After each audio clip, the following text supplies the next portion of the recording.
Sa kagustuhan nga po mga idol ng buong management ng Dallas Mavericks na pinangungunahan ng General Manager na si Nico Harrison na mapalakas ang team, napakarami nga sila ditong ginawang pagbabago na sinimula ng pag-trade kay Luka Doncic sa Lakers para kay Anthony Davis, sinundan ang pag-trade nila kay Quentin Grimes papunta sa Philadelphia kapalit si Caleb Martin na balak sana nilang gamiting main defender, ngunit sa kasamaang palad lahat nga ng ginawa nilang pagbabago palpak na dahilan bakit bumabagsak sila. Imbes na tulungan niya ang Mavericks na lumakas, mas natulungan nga niya ang ibang team na mag-improve. Sa katunayan, simula nang makuha ng Lakers si Luka Doncic, naging isa na itong ganap na contender. Dahil na rin kay Nico Harrison, nakukuha ngayon ng 76ers o nakakuha sila ng bubuhat sa team na si Quentin Grimes na naghahalimaw ngayon. Hindi rin naman nila masyadong mapakinabangan si Anthony Davis matapos nilang piliting maglaro sa team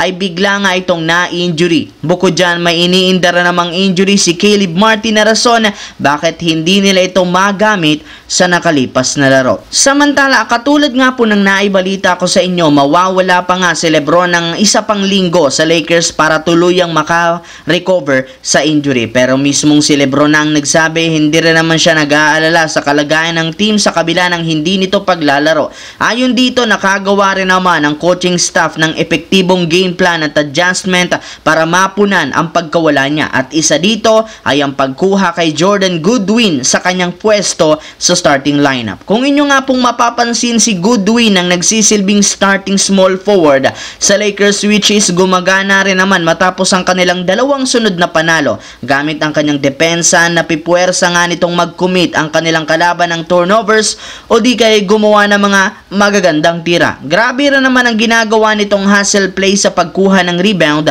kaya maging si Lebron, pinupuri rin naman si Jordan Goodwin dahil sa napakalaking impact nito. Syempre, deserve nga talaga nitong makakuha ng regular contract bago matapos ang regular season. Sa kabilang banda, kahit napaka-inconsistent ng Phoenix Suns, nagagawa pa rin naman nila kahit papano na makakuha ng panalo kagaya ng pagtambak nila kahapon sa Toronto Raptors. At dahil sa nagawang ito, sa wakas na ibaba na nga nila sa 1 game ang kalamangan ng top 10 na Dallas Mavericks. Ibig sabihin, malapit na nga nila itong mapantayan at maungusan. Ngunit syempre, magagawa lang naman nila ito kung maipapanalo nila ang mga susunod na laro. Hindi rin naman sila pwedeng umasa parate na matalo ang Mavericks sa mga games nito dahil kailangan rin naman nilang patunayan na deserve nilang makaabot sa play-in tournament para magkaroon ng tsansang makapasok sa playoffs. Pero aminin man natin sa hindi, dadaan muna nga ang Suns sa butas ng karayong para maisakatuparan ng plano, since hindi biro ang mga teams na kanilang makakalaban. In fact, lahat nga ng makakalaban ito puro contender. Sisimulan nila ito sa pinakamainit na team sa East na Chicago Bulls, pero ito rin naman ang pinakamahinang team na kanilang makakalaban dahil haharapin rin naman nila dito ang number 1 team na Cleveland Cavaliers na makikipag-agawan sa kanilang pwesto kagaya ng Bucks, Wolves, Rockets, Celtics, Knicks at Golden State Warriors. Kaya hindi talaga magiging madali ang buhay ngayon ng Phoenix Suns.